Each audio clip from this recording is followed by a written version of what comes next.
Okay मित्रों और अपने प्यारे छात्रों, मैं ये Sambasivarao, assistant professor of Hindi, SR BGNR government arts and science college autonomous Khammam. आज आप लोगों को मैंने फर्स्ट सेमेस्टर द्वितीय भाषा हिंदी को फर्स्ट सेमेस्टर वाले पढ़ रहे हैं। इसके अंतर्गत आपकी किताब जो है पाठ्यक्रम में जो आधुनिक कविता है उसी में से सदगति प्रेमचंद के द्वारा लिखी हुई प्रसिद्ध कहानी सदगति, इस सदगति का सारांश और उसमें चर्चित प्रमुख पात्र और अन्य बाकी विषयों को देखने जा रहे हैं। आप लोग तैयार हैं? ओके। तो इसको समझाने के लिए मैंने पावर पॉइंट प्रेजेंटेशन की तैयार की थी।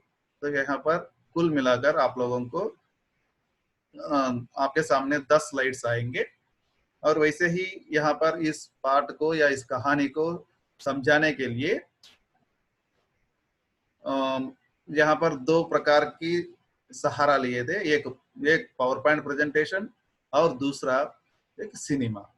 तो प्रेमचंद की कहानियां इतने प्रसिद्ध है कि हिंदी फिल्मी दुनिया में मशहूर और प्रसिद्ध निर्देशक सत्यजीत रे, आप लोग सुना होगा, कलकत्ता से संबंधित सत्यजीत रे ने फिल्म के रूप में भी बनाए थे। और उसको किसने प्रस्तुत किए थे? दूरदर्शन। हम डीडी बोलते हैं ना, दूरदर्शन। ओके, दूरदर्शन में इसका प्रचार प्रसार भी हुआ था। इसलिए इसे हमें क्या मालूम होता है? तो प्रेमचंद जो है इनके साहित्य में एक सामाजिक चेतना है और समाज में परिवर्तन लाने के लिए और समाज का परिचय करने के लिए यह सब कुछ हमें सहायता कर सकती है। तो देखिए, मैं इंट्रोडक्शन के रूप में, परिचय वाक्य के रूप में यह सब कह रहा हूँ। हम स्लाइड बाय स्लाइड क्या क्या लिखा हुआ है ये सब देखेंगे। तो परीक्षा की दृष्टि से यदि आप लोग देखेंगे तो इस कहानी से संबंधित प्रश्न इस प्रकार होंगे। सदगति नामक कहानी का सारांश लिखिए। सदगति नामक कहानी का सारांश लिखिए। और दूसरा प्रश्न, मैंने कहानी से किसी एक पात्र का चरित्र चित्रण करने के लिए पूछेंगे। मैंने इस कहानी में ऐसे दो प्रमुख पात्र है, एक दुखी या दुखिया बोलते हैं, दूसरा पंडित घासीराम। इनमें से कोई एक पात्र देकर इस पात्र का चरित्र चित्रण कीजिए। इस प्रकार दो प्रश्न इस पाठ से पूछने की संभावना है। तो हमें यहाँ पर दो प्रकार से तैयार करने होंगे, सारांश भी लिखना है और चरित्र चित्रण भी लिखना है। तो दोनों के लिए तैयार रहना है। तो आगे हम जाएंगे तो इसको समझाने के लिए पावर पॉइंट प्रेजेंटेशन खोलेंगे। इसको मैं अभी शेयर करने जा रहा हूं।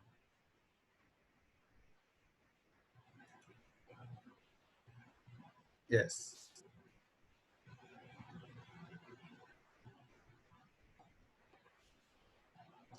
देखिए पावर पॉइंट प्रेजेंटेशन खुल गया है। यस, दिख रहा है। देखिए, सबसे पहला वाला स्लाइड, ये मैंने हर एक वीडियो लेसन के लिए यह सर्वसाधारण सामान्य परिचय के रूप में आप लोग मान लीजिए। ओके, तो फर्स्ट सेमेस्टर, आप लोग फर्स्ट सेमेस्टर में हैं, इसको हिंदी में सत्र बोलते हैं। तो इस सत्र में BA, BSc, BCom, BBA first year. Okay, second language Hindi, आप हिंदी को द्वितीय भाषा के रूप में पढ़ रहे हैं। अंग्रेजी आप लोगों को प्रथम भाषा होगी। तो हिंदी द्वितीय भाषा में आप लोगों को इन सारी पाठ्यक्रम को एक किताब के रूप में सामने लाए थे। इस किताब का नाम गद्य दर्पण और कथा सिंधु। किताब का नाम गद्य दर्पण और कथा सिंधु। ये सब आप लोगों को संदर्भ सहित व्याख्या लिखने में सहायता करेगी। तो इसी के अंतर्गत गद्य दर्पण और कथा सिंधु के अंतर्गत कथा सिंधु जो है नॉन डिटेल नॉन डिटेल है, इसमें कुछ कहानियां हैं। अब तक हम एक कहानी छोटा जादूगर देख चुके थे अब तक, और कुछ कहानियां हैं इसमें, और गद्य दर्पण में कुछ ऐसे गद्य भाग है, निबंध है, वो देखना पड़ेगा। तो सदगति को एक विस्तार रूप से समझाने के लिए कोशिश किया था, इसलिए इनको, इस कहानी को भाग 1 और भाग 2, पार्ट 1 पार्ट 2, अभी सर्वप्रथम आप लोगों को भाग 1 को आपके सामने लाने के लिए मैं कोशिश कर रहा था। अभी प्रस्तुत करता इस पाठ को या इस कहानी को प्रस्तुत करने वाला मैं A Sambasivarao, assistant professor of Hindi, SRBGNR government arts and science college autonomous Khammam. Okay, YouTube channels, यहाँ पर आप लोग 2 यूट्यूब चैनल्स में इस पावर पॉइंट प्रेजेंटेशन या इस वीडियो लेसन को देख सकते हैं, समझ सकते हैं, इस पर नोट्स भी बना सकते हैं। चैनल का नाम SRBGNR GDC AKMM languages 2। Languages 2 मतलब यहाँ पर तेलुगु और हिंदी। और दूसरा चैनल नाम अपने प्राइवेट या पर्सनल सांबशिवराव अतोटा। इन दोनों चैनलों पर आप लोग इस वीडियो लेसन को वॉच कर सकते हैं। अगले जाएंगे, नेक्स्ट स्लाइड देखिए। कथा सिंधु, नॉन डिटेल में कथा सिंधु सदगति एक प्रथम कहानी है। इसके कहानीकार प्रेमचंद। प्रेमचंद को हम यहाँ पर कहानीकार बोलते हैं, उपन्यासकार बोलते हैं। भिन्न भिन्न जो प्रक्रिया को प्रस्तुत करते हैं, उस प्रक्रिया के अनुसार हम कहानीकार बोलते हैं या नाटककार बोलते हैं या उपन्यासकार बोलते हैं, या पिछले कहानी के संदर्भ में भी या लेखक परिचय के संदर्भ में भी, जयशंकर प्रसाद के संदर्भ में भी आप लोगों को मैंने समझाने के लिए कोशिश किया था। इन्हीं बातों को बार बार आप लोग याद करते रहना, उसे याद रखने के लिए कोशिश कीजिए। तो यहाँ पर एक चित्र, एक इमेज है आप लोगों के लिए, प्रेमचंद की अनमोल कहानियां। सो प्रेमचंद की अनमोल कहानियां कुछ ऐसे, मैंने अलग अलग नाम से कुछ प्रेमचंद का सारा साहित्य जो है हमारे सामने प्रस्तुत किया गया है। तो देखिए, हम इसको परिचय के रूप में जा रहे हैं, प्रेमचंद का संक्षिप्त परिचय। प्रेमचंद का संक्षिप्त परिचय, इसको आप लोग थोड़ा ध्यान से देख लिया तो, ध्यान से ये नोट्स बना लिया तो, यह संक्षिप्त रचनाकारों के रूप में भी एक प्रश्न आने की संभावना है। वो कब, माने तीसरे सेमेस्टर में, 3rd सप्ताह में, तो वहां पर लिखने के लिए यह बहुत लाभदायक होगा। देखिए, उपन्यास सम्राट प्रेमचंद का संक्षिप्त परिचय। जन्म, प्रेमचंद का जन्म सन 1880 में बनारस के निकट लम्ही नामक गांव में हुआ था। पहले इनका नाम धनपत राय था। प्रेमचंद इनका साहित्यिक नाम है और हिंदी में ये इसी नाम से, हिंदी में वे इसी नाम से प्रसिद्ध है। यहाँ पर थोड़ा आप लोग ध्यान दीजिए, मैंने कुछ टाइपोग्राफिकल कुछ मैंने स्पेस नहीं बन पाया था। ओके, इसको आप लोग पहचान सकते हैं। दूसरा, प्रेमचंद ने एक दर्जन उपन्यासों और 250 से अधिक कहानियां लिखी है। देखिए, प्रेमचंद ने एक दर्जन, दर्जन का मतलब एक पर डजन, ओके, 12 से ज्यादा, ओके, कुल मिलाकर उपन्यास लिखे थे। उपन्यास का मतलब यहाँ पर हिंदी में बोलते हैं, तेलुगु में उपन्यास का अर्थ अलग है, मैंने स्पीच, भाषण देना। जहां तक हिंदी में उपन्यास का नाम नॉवेल, तेलुगु में नवला बोलते हैं, अंग्रेजी में नॉवेल बोलते हैं।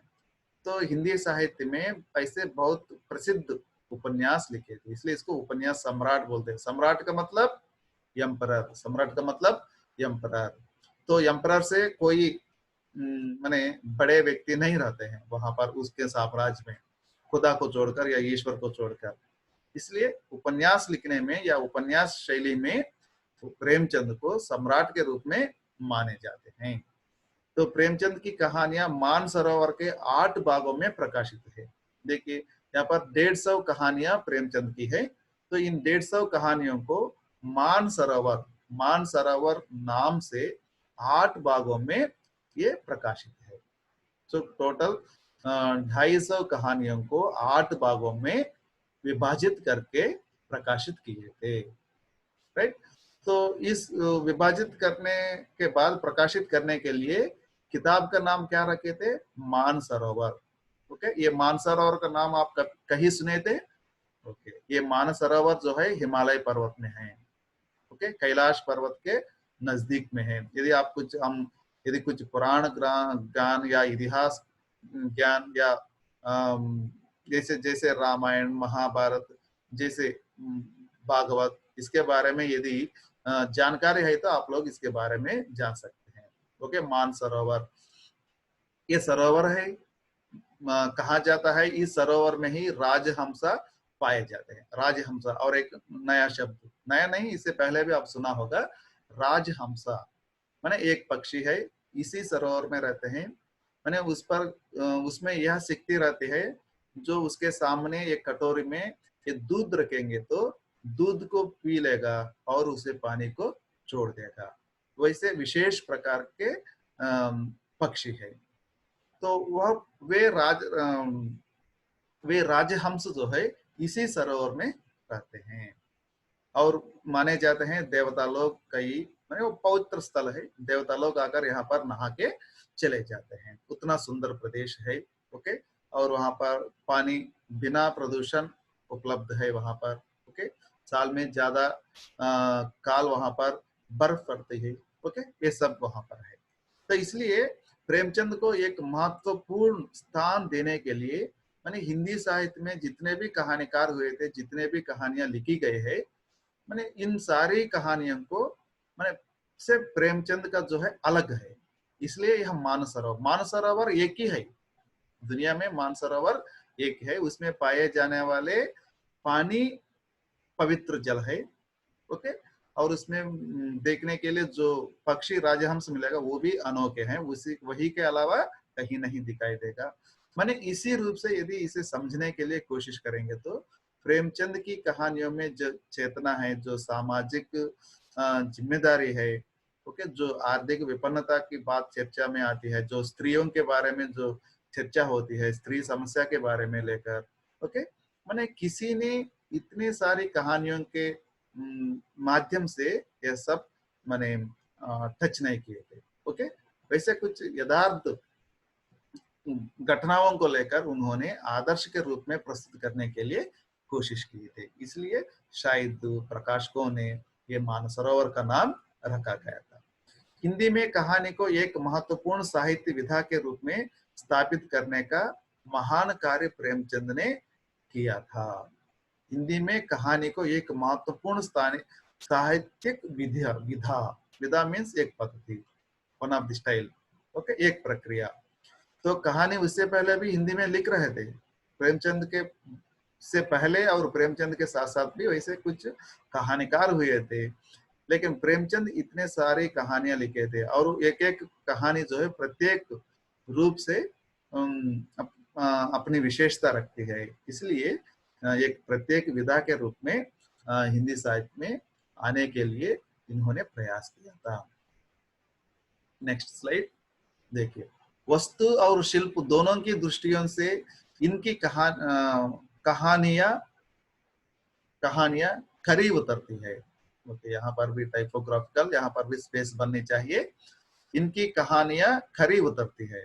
देखिए, वस्तु और शिल्प दोनों की दृष्टि से उन्होंने माने इस समाज से ही वस्तु विषय वस्तु को ग्रहण किए थे और उसको प्रेजेंट करने की स्टाइल भी ये दोनों की दृष्टि से इनकी कहानी माने एक शक्तिशाली कहानी या प्रभावपूर्ण कहानी के रूप में हमारे सामने आई है। कहानी सामाजिक रूढ़ियों, आर्थिक विपन्नताओं, शोषण की विविध प्रक्रियाओं, नारी और दलितों के उपेक्षित स्थिति आदि का चित्रण करते हुए प्रेमचंद ने मानवीय संवेदना की महत्ता का उद्घाटन किए थे।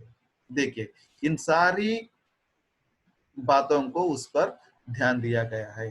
सामाजिक रूढ़ियों, जो समाज में फैली हुई दुराचार है और अंधविश्वास जो है, जो रूढ़ हो गए थे, उसमें हम मैंने बदलाव लाने के लिए बहुत कुछ कोशिश करना पड़ेगा। ऐसा नहीं बदल सकते, मैंने ऐसे रूढ़ हो गए थे, जम गए थे। तो उन सारी सांप्रदायिकता से इस समाज को ऊपर उठाना है। इसलिए हमें प्रगतिशील की ओर आगे बढ़ने के लिए प्रेमचंद का साहित्य जो है हमें बहुत मदद करेगा। इसलिए सामाजिक दृष्टि से और आर्थिक विपन्नताओं में, यहाँ पर किसान लोग, मजदूर लोग आर्थिक विपन्नता में फंस जाते हैं। उससे ऊपर उठाने के लिए उन्होंने कुछ ऐसे यथार्थ घटनाएं दिखाते हैं। और शोषण की विविध प्रक्रिया, माने किस प्रकार मजदूर या किसान या स्त्री, दलित समाज में ये लोग हमें दिखाई देते हैं। ओके, स्त्री एक विशेष प्रकार का है, घर में रहती है, सभी पारिवारिक सदस्यों के साथ वह भी एक सदस्य है, फिर भी उसे कुछ अलग दृष्टि से देखा जा सकता है। उसके लिए अलग मान्यता है। ओके, हम अपने मन में उसके लिए कुछ प्रेजुडिस, माने कुछ पहले से वो अबला है, वो कुछ भी नहीं कर सकती है, वो माने उसमें साहस नहीं है, धैर्य नहीं है, ओके, दुखित हो जाती है। ये सब माने हम पहले से ही अपने मन में यह विचार रड़ी रखे थे। तो वैसे ही माने शोषण के ये सब शिकार है, स्त्री, दलित, मजदूर, किसान। ओके, तो शोषण करने वाले कई प्रकार के हैं, शोषण करने वाले कई प्रकार हैं। तो इन उपेक्षित सभी लोगों को अपने कहानियों में लाने के लिए कोशिश किए थे। ओके, इन यथार्थ घटनाओं को प्रस्तुत करने के लिए उन्होंने बहुत कोशिश किए थे। आगे प्रेमचंद के बारे में कह रहे हैं, आप यह बोध जगाया है कि मानवीय संवेदना के बल पर ही हम सामाजिक विवृत्तियों का परिष्करण का कर सकते हैं शायद यहाँ पर। ओके, ये टाइपोग्राफिकल मिस्टेक कुछ ऐसे दिख रहे हैं आप लोगों को। मैं ये परिष्कृत करके पावर पॉइंट प्रेजेंटेशन फिर से आप लोगों को उपलब्ध में रखूंगा। देखिए, आप यह बोध जगाया है कि मानवीय संवेदना के बल पर ही हम सामाजिक विवृत्तियों का परिष्करण कर सकते हैं। मैंने प्रेमचंद की कहानियां पढ़ने के बाद या प्रेमचंद का जितना भी साहित्य है, यह सब पढ़ने के बाद, उपन्यास वगैरह, हम लोगों में एक संवेदना पैदा होगी। ये संवेदना का बल क्या है? माने ये सामाजिक विवृत्तियां जो है उसे परिष्कृत करनी चाहिए। उसके बाद समस्या के रूप में हमारे सामने आ रहे हैं बार बार। माने स्त्री की समस्या, रूढ़ी दुराचार की समस्या, और अब तक देखे थे ना, देखे यहाँ पर सामाजिक रूढ़िया, आर्थिक विपन्नता, ये शोषण, विविध प्रक्रिया, नारी या दलित, इन सबके बारे में, इन समस्याओं को समाधान देने के लिए यहाँ पर एक आदर्श को हमारे सामने लाते हैं। ओके, इस आदर्श के यथार्थ घटनाओं को आदर्श के रूप में प्रस्तुत करके यदि हम इस प्रकार इसको अपनाया तो इसकी समस्या को दूर कर सकते हैं, सामाजिक समस्या को हम दूर कर सकते हैं। इसी प्रकार प्रेमचंद बार बार हमारे सामने आने के लिए कोशिश किए थे। यह प्रेमचंद की रचना दृष्टि बन गई है। माने प्रेमचंद के बाद या प्रेमचंद के साथ समकालीन भी जितने लोग हुए थे, इनकी शैली को अपनाने के लिए कोशिश किए थे। सभी लोग उसी ढंग से, माने एक समस्या को हमारे सामने रहते हैं और उस समस्या का समाधान या उसे कैसे परिष्कार किया जाए, यह भी बताने के लिए उन्होंने चेष्टा किए थे।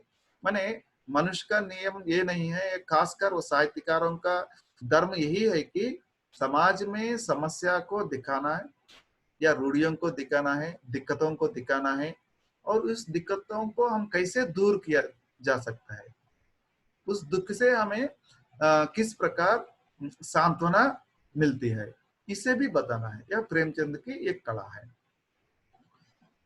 और इनकी भाषा के बारे में, सामान्य और व्यावहारिक भाषा है। प्रेमचंद की भाषा बहुत सामान्य है और व्यावहारिक शब्दों को लेकर ही इन्होंने प्रस्तुत किए थे। और इनकी भाषा में वैसे हिंदी शब्द है और उर्दू शब्द है। पहले वो प्रेमचंद ने उर्दू में ही लिखा करते थे। अभी भी हमें उर्दू में बहुत सारा साहित्य जो है हमें उपलब्ध है। ओके, तो इसलिए उर्दू, फारसी और हिंदी शब्द इनकी कहानियों में और बाकी अन्य उपन्यासों में भी मिलते हैं। और सरल शैली और संवेदना तथा सद्भावना जैसे महान जीवन मूल्यों को उद्घाटन प्रेमचंद की कहानियों की विशेषता है। माने सरल सामान्य भाषा में और व्यवहारिक भाषा की सहायता से प्रेमचंद ने इस सरल ढंग से उनके मन में जो संवेदना है इस समाज के प्रति, जो सद्भावना है, विशेषकर इन माने ये सब क्या है, संवेदना, सद्भावना, ये जीवन मूल्य है। ओके, सामाजिक हित के लिए कोशिश करते रहना। जिसके मन में सद्भावना होगी, जिसके मन में संवेदना होगी दूसरे के प्रति, वे जरूर अच्छे जीवन मूल्यों को से अपना जीवन व्यापन कर रहे हैं, यही समझना होगा। मैंने इन सारे जीवन मूल्यों को यहाँ पर उद्घाटन करते हुए कहानी लिखने के लिए कोशिश किए थे। यही प्रेमचंद की कहानियों की विशेषताएं हैं। देखिए, इसलिए सन 1910 से लेकर सन 1936 तक का समय जो है हिंदी कहानी के इतिहास में प्रेमचंद युग माना जाता है। माने ऐसे कुछ प्रसिद्ध लोग हुए थे, प्रसिद्ध कहानीकार हुए थे, उपन्यासकार हुए थे, कुछ ऐसे प्रसिद्ध कार के नाम से, क्योंकि इस टाइम पे माने 1910 से लेकर 1936 36 तक इतने 26 ईयर्स में माने जिन लोगों की हवा चली थी, जिन लोगों ने सबके सामने रहकर मार्गदर्शक बनकर विशेष प्रकार की कथा वस्तु को समाज के सामने प्रस्तुत करने के लिए कोशिश किए थे, उनके नाम से उस काल को उनका युग कहा जाता है। जैसे हम जयशंकर प्रसाद के बारे में देखे थे, तो वहां पर छायावाद युग, वे छायावाद के प्रवर्तक के रूप में भी माना जाता है, इसलिए वो प्रसाद युग था। राइट, यहाँ पर भी प्रेमचंद युग माना जाता है। ऐसे महान कलम के सिपाही का देहांत सन 1936 में हुआ। देखिए, प्रेमचंद को यहाँ पर एक महान जैन या लेजेंडरी पर्सनालिटी बोलते हैं। ओके, लेजेंडरी पर्सनालिटी है। इन्हें नाम दिया गया कलम के सिपाही। सिपाही हमें किसे कहते हैं? एक सोल्जर कैसे रहते हैं? हमेशा उनके भुज पर बंदूक रख के सतर्क रहते हैं। किसको सामने करने के लिए तैयार रहते हैं? शत्रुओं को सामने करने के लिए तैयार रहते हैं। तो यहाँ पर हमारे प्रेमचंद भी एक सिपाही है। किस प्रकार के सिपाही? कलम के। उसके पास गन नहीं है, उसके पास पेन है। उसके हाथ में क्या है? पेन है। तो अभी हम कैसे सिनेमा में भी देखने के लिए सुना होगा आप लोगों ने, ये क्या माने थे आप लोग? ये आप लोगों ने गन समझा का? नहीं, ये तो पेन है। गन और पेन, ओके, ये दो शब्द है। तो यहाँ पर मैंने कि एक सिपाही तरह, जिस प्रकार सिपाही लड़ते हैं अपने शत्रुओं से, वैसे ही यहाँ पर प्रेमचंद जो है सामाजिक रूढ़ियां जो है, सामाजिक विपन्नता, आर्थिक विपन्नता जो है, और नारी दलितों के प्रति जो उपेक्षित भावनाएं जो है, इन सभी को अपने समाज से दूर भगाने के लिए उन्होंने एक सिपाही तरह अपने रचनाओं की सहायता से कोशिश किए थे। इसलिए कलम के सिपाही का कर उनके सुपुत्र अमृत राय ने एक उनका जीवन यापन या चरित्र अंकन किए थे, प्रेमचंद का कैरेक्टर को। ओके, सो इसलिए कलम का सिपाही। और एक बात भी वो बोलते थे, क्योंकि वे अपने आप को हमेशा एक मजदूर मानते हैं। प्रेमचंद अपने आप को एक मजदूर मानते हैं, और मजदूर का क्या है? वो जिस दिन काम करेगा उसी दिन कुछ खाने का अधिकार है। जिस दिन वो काम नहीं करेगा, ओके, उसे खाने के लिए कुछ नहीं मिलता। इसलिए अपने प्रेमचंद अपने बारे में कहे थे, मैं एक मजदूर हूँ, जिस दिन नहीं लिखूंगा उस दिन मुझे रोटी खाने का अधिकार नहीं है। इस प्रकार वे वक्तव्य दिए थे।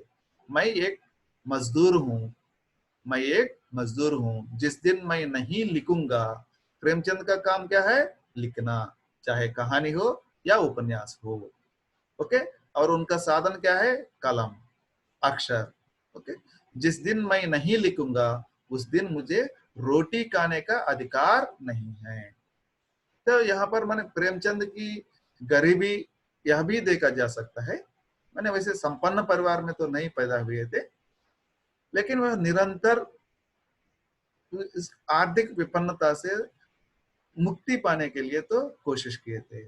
इसलिए उन्होंने बहुत साहित्य लिखने के लिए प्रयास किया था। एक मजदूर की तरह वे रहने के लिए हमेशा प्रयास किए थे।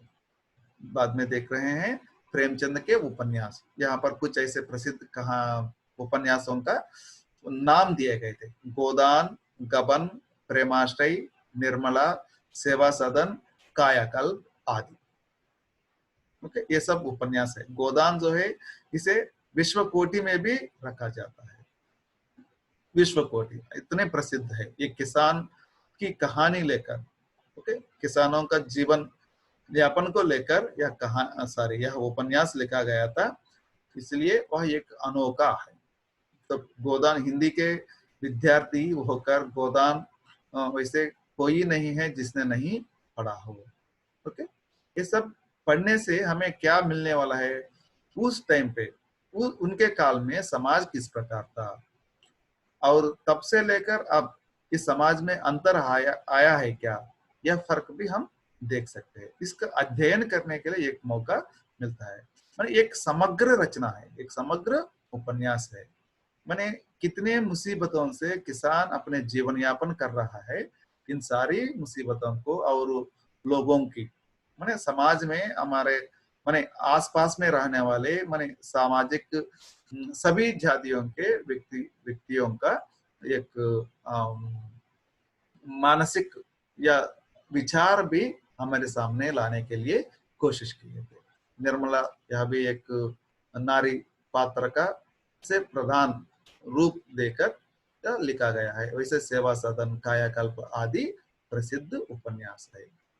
और कहानी संग्रह ऑलरेडी ये देख चुके थे। मानसरोवर, मानसरोवर नाम से 8 भागों में प्रमुख कहानियां सारी इससे प्रकाशित किए गए थे।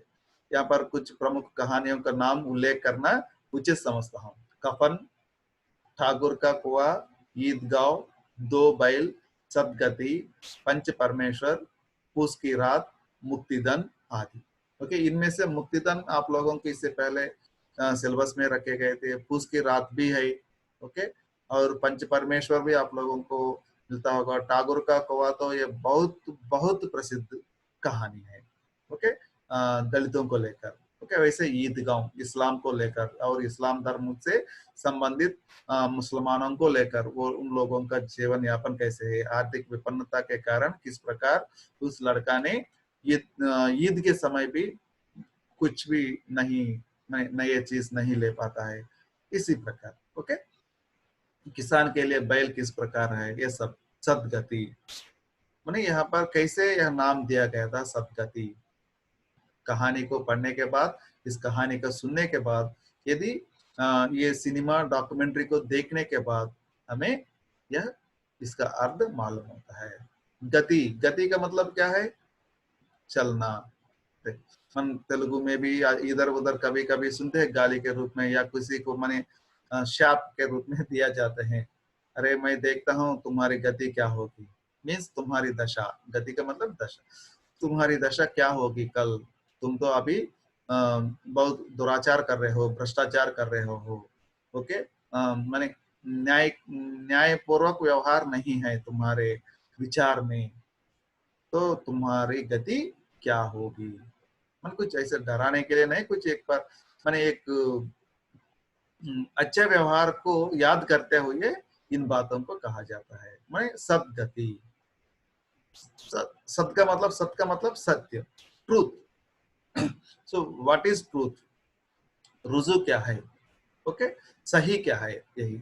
और वैसे ही मैंने कुछ हम वैसे स्वर्ग से संबंधित भी कुछ, माने उन्हें किस प्रकार की गति मिली है, माने मोक्ष मिला होगा या नरक, माने वैसे एक पवित्र रूप दिया गया था। तो इस बात को माने कहानी के अंत में एक ब्राह्मण के मुंह से कहलाते हैं। ओके, ब्राह्मण के आंगन में मर जाने से उसे एक सद्गति मिली है। इस बात को लेखक या कहानीकार प्रेमचंद ने एक ब्राह्मण के क्या मुंह से कहलाता है। देखिए, इस कहानी के प्रमुख पात्र मैं यहाँ पर आप लोग थोड़ा जस्ट विचार करने के लिए और जानने के लिए यहाँ पर प्रस्तुत किया गया है। दुखी, इसी को दुखिया भी बोलते हैं, जुरिया, पंडित घासीराम, पंडिताइन और गोंड। दुखी का परिचय इस प्रकार है, वह एक गरीब और चमार जाति के हैं, और जुरिया के पति, यहाँ पर भी टाइपोग्राफिकल मिस्टेक है, ये जरिया नहीं जुरिया। Okay, right. जुरिया के पति माने जाति से समाज में प्रचलित नियमों के अनुसार कहते हैं एक नीच जाति, चमार जाति के सभी लोग गरीब ही रहते हैं, ये कहने की भी जरूरत नहीं, वह एक गरीब है और चमार है। और कहानी में आने वाली एक पात्र जो है जुरिया, उनकी स्त्री घर वाली है। और दूसरा पात्र जुरिया, चमारिन भी बोलते हैं। चमार शब्द के लिए यहाँ पर विलोम शब्द चमारिन, या चमार को पुलिंग बोलेंगे तो चमारिन स्त्रीलिंग होगा। विलोम शब्द के रूप में भी चमार, चमारिन को ले सकते हैं, और लिंग बदलने के लिए भी चमार और चमारिन देखा जाता है। कोबलर, अंग्रेजी में बोलते हैं चमार को कोबलर। ఓకే, చెప్పులు కుట్టుకునేటువంటి వాళ్ళు, మాదిగవారు, లేకపోతే చర్మ సంబంధమైనటువంటి పనులు చేసే వాళ్ళని మనం చమార్ జాతి అని పిలుచుకుంటాం। और तीसरा प्रमुख पात्र पंडित घासीराम। पंडित घासीराम ये एक ब्राह्मण है, ईश्वर के परम भक्त है। माने इन्हीं के द्वारा माने जो सामाजिक अंतर को देखने के लिए मिलता है कहानी के माध्यम से। ओके, उनके पास ज्ञान है, उस गांव के और नजदीक के लोगों को उन्होंने एकमात्र क्या एक बड़ा पंडित है, ओके, ब्राह्मण है, सब कुछ माने आज क्या सांप्रदायिकता के एक प्रतिनिधि है, भारतीय ब्राह्मण या सांप्रदायिकता के लिए एक प्रतिनिधि है। वे हर दिन ईश्वर की प्रार्थना करते हैं, परम भक्त है। पंडिताइन, पंडित घासीराम की पत्नी, यहाँ पर ये मिस हो गया, पंडित घासीराम की पत्नी, तीसरी पत्नी यहाँ पर इनकी विचार से। ओके, और एक पात्र हमें मिलेगा गोंड। तो ये गोंड कैसे है?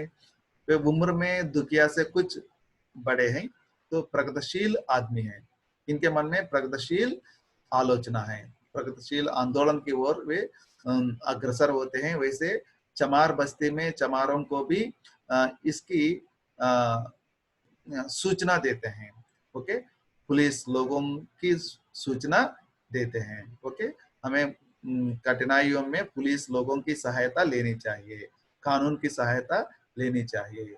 माने जैसे एक पंडित घासीराम के द्वारा जो घटना घटी थी, जो दुखिया चमार का मृत्यु हो जाती है, तो कैसे हमें सामना करना चाहिए, इसके संदर्भ में गोंड जो है उन चमार लोगों में चेतना भरने के लिए कोशिश करते हैं।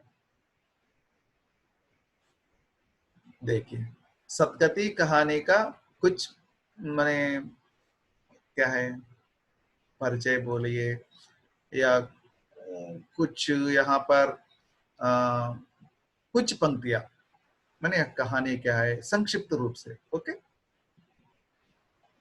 सदगति प्रसिद्ध और चर्चित कहानी है, ये प्रसिद्ध भी है इसलिए चर्चित कहानी भी बन गई है। सदगति प्रेमचंद के द्वारा लिखी गई बहुत प्रसिद्ध और चर्चित कहानी है, बहुत प्रसिद्ध भी है और चर्चित भी है। चर्चित मीन्स डिबेटेबल, माने सभी बहुत सारे लोग अरे प्रेमचंद ने कैसे समाज में होने वाले इन घटनाओं को अपने साहित्य में कहानियों के माध्यम से किस प्रकार व्यक्त करने के लिए कोशिश किए थे, इस प्रकार तारीफ करते हैं ना, जो समाज में जो प्रचलित दुराचार है और भ्रष्टाचार जो है, या कुछ ऐसे जाति के नाम से कुछ ये होते हैं, तो इनको इन सबको धैर्य और साहस के साथ समाज के सामने लाने का प्रयास किए थे। माने आज यदि हम लोग मान लीजिए हम लोगों को पुराने का माने 50 साल पहले समाज किस प्रकार है और समाज में सामाजिक जीवन किस प्रकार है और लोग कैसे रहते हैं, ओके, चातुर्वर्ण व्यवस्था में दलितों का क्या स्थान है, शूद्रों का क्या स्थान है और ब्राह्मणों का क्या स्थान है, यह सब कुछ यदि देखना है, उसे उससे अवगत होना है, तो हमें इसे साहित्य के माध्यम से ही यह सब कुछ पा सकते हैं। इसलिए प्रेमचंद के साहित्य में, कहानियों में, उपन्यासों में इन सारी बातों की चर्चा हुई थी।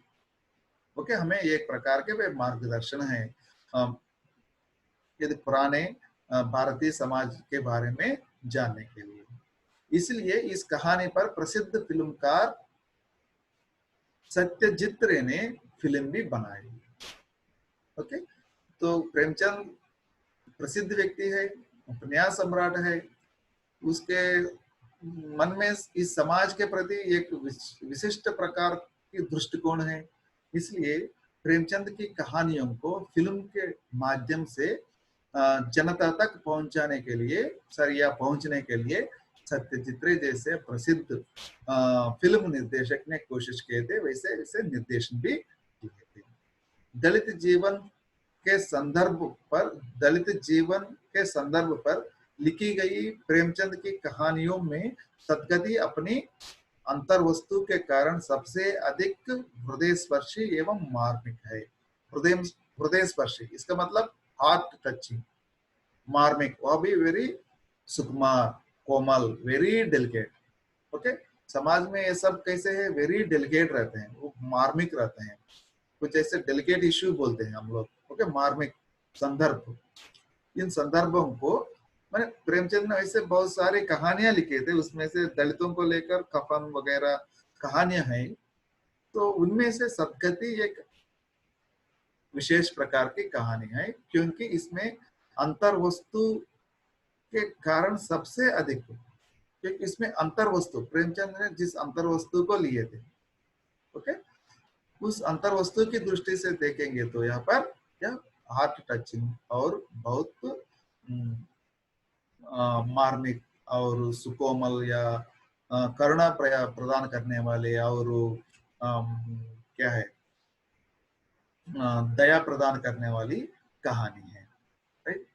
तो यहाँ पर यह हृदय स्पर्शी इसलिए है, मार्मिक इसलिए है कि मैंने समाज में रहने वाले चमार जाति से संबंधित अपने दुखी जो है, दुखी वो कैसे ब्राह्मण पंडित के पास जाते हैं, उसे नमस्कार बोलते हैं, प्रणाम बोलते हैं, और घर में अचानक प्रवेश करने से माफी भी मांगते हैं पंडिताइन से, वो के आग मांगने तक भी साहस नहीं कर पाते हैं। पानी की बात अलग है, और खाना और रोटी की बात और चर्चा भी आई थी, लेकिन वो साहस भी नहीं करते, वो केवल आग मांगते हैं। आग मांगने का फल भी उसे मिलता है, वहां पर उस कहानी में प्रेमचंद ने दिखाने के लिए कोशिश की थी।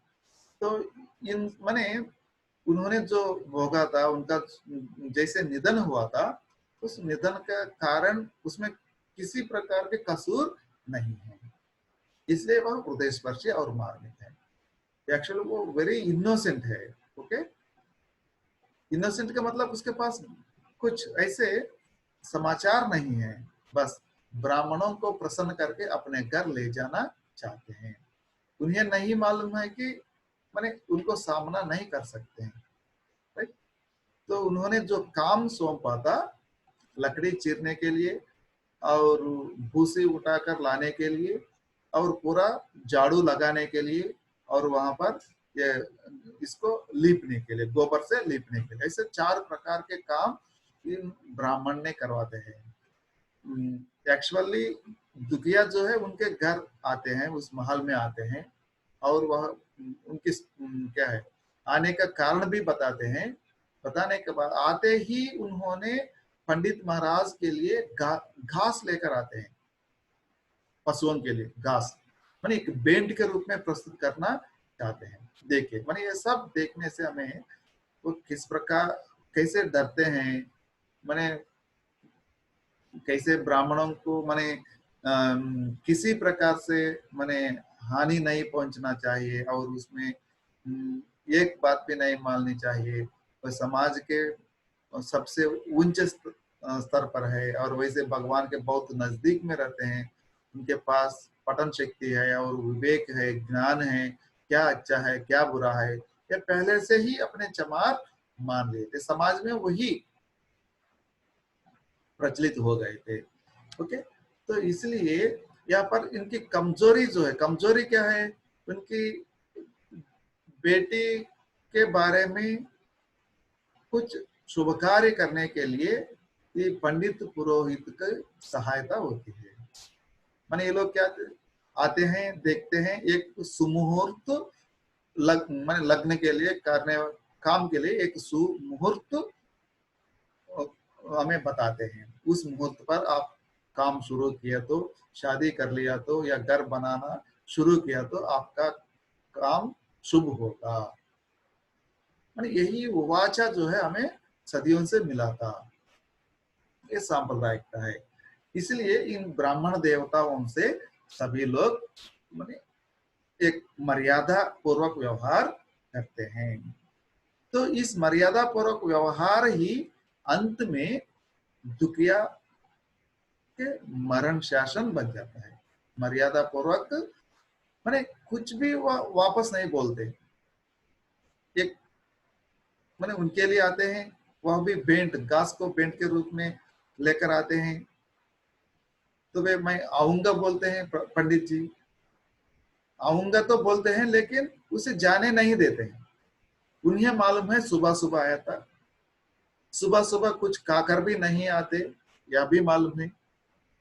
फिर भी यदि वो कुछ खाने के लिए भी नहीं देते, यहाँ तक कि पानी भी नहीं देते, तो काम करने के लिए उसे मजबूरी किया था। तो इसलिए गोंड के माध्यम से, गोंड इस पात्र के माध्यम से कहवाए थे, यह माने सहज निधन नहीं है, यह हत्या है, ब्राह्मणों के द्वारा की गई, जानबूझकर की गई एक हत्या है, हत्या से कम नहीं है। इस प्रकार यहाँ पर सारी बातों को हम चर्चा कर सकते हैं। प्रेमचंद इसी प्रकार, इसी को बोलते हैं शोषण, इसी को बोलते हैं शोषण। ओके, दलितों के शोषण की अमानवीय व्यवस्था और दलितों की नारकी यातनाओं का जितना क्रूर और भयानक अंकन इस कहानी में हुआ है, उतना अन्यत्र दर्शित नहीं होता है। मैंने दलितों के प्रति इन पंडित ब्राह्मण के मन में किस प्रकार का अमानवीय है, समाज ये व्यवस्था बन गई है, एक सिस्टम वैसे डेवलप हो गई है, तो कैसे अमानवीय, इनह्यूमन। ओके, इसमें कोई मानवता नहीं है। ओके, हमारे काम कर रहा है, हमारे घर आके हमारे काम कर रहा है, तो हमारे काम करते समय मन वो काम करने के लिए नहीं आया। हमें याद रखने की बात यह है कि वे काम के लिए नहीं बुलाया गया। ओके, तो यदि काम के लिए आया हो तो वो सब कुछ रेडी करके आता है, पानी के बॉटल और चावल रोटी कुछ खाने के लिए लाते हैं, लेकिन वो काम करने के लिए नया उस पंडित महाराज को अपने घर ले जाने के लिए आए थे, एक शुभ मुहूर्त के लिए। तो उसे जाने नहीं दिया, काम में जबरदस्ती लगवाए थे, ये वापस कुछ नहीं बोल पाएगा, उसमें उतना हिम्मत नहीं है, मैं फिर से आके ये काम करूंगा या नहीं बोल सकता है। इसलिए इन नारकी यातनाओं का जितना क्रूर है वह भयानक अंकित किया गया है। ओके, पंडित घासीराम के चरित्र के माध्यम से मनुष्य की पाशविकता सारे छद्म और पाखंड के साथ इसमें उद्घाटित हुआ है।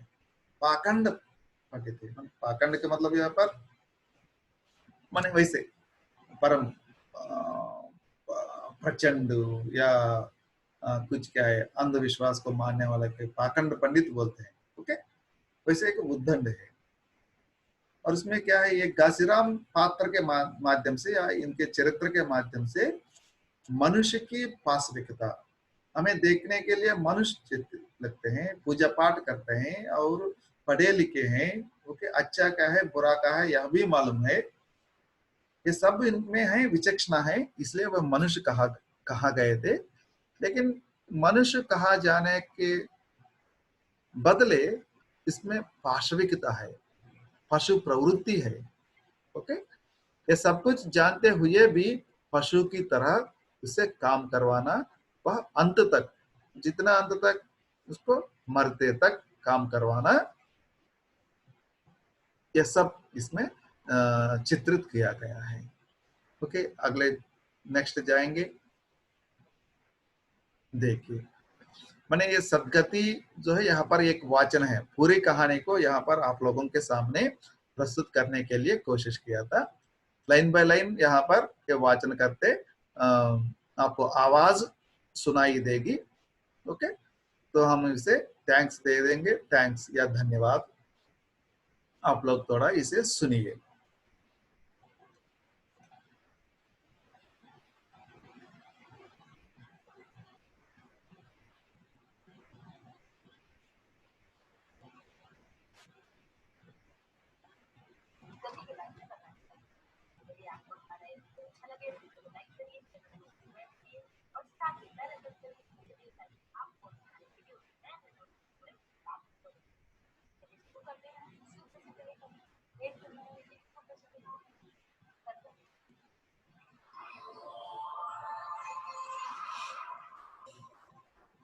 आवाज सुनाई दे रही है?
सुन रहे हैं?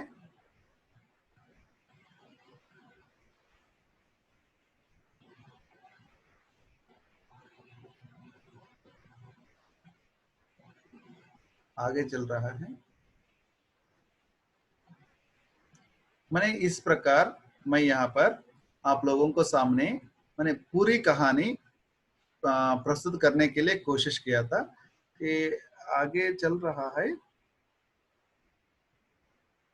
लेकिन यहाँ पर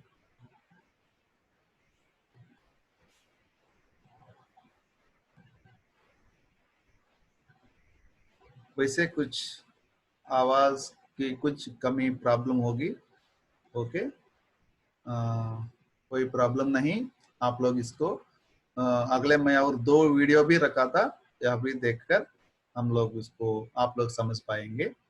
ओके, इसके साथ ये पार्ट 1 कंप्लीट हो जाता है, समाप्त कर किया गया था। तो पार्ट 2 जो है Sadgati cinema cinema directed by Satyajit Ray and produced by Doordarshan will continue. इसका मतलब सत्यजीत रे के द्वारा, सत्यजीत रॉय या रे, इसके द्वारा निर्देशित सदगति सिनेमा जो है दूरदर्शन वालों ने उसे निर्माण किए थे। इसे नेक्स्ट पार्ट 2 में हम देखेंगे। आप लोगों को कोटि कोटि धन्यवाद अपने दिल से।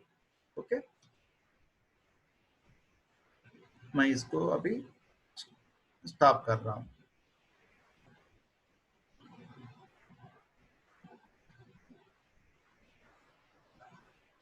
ओके, शुक्रिया।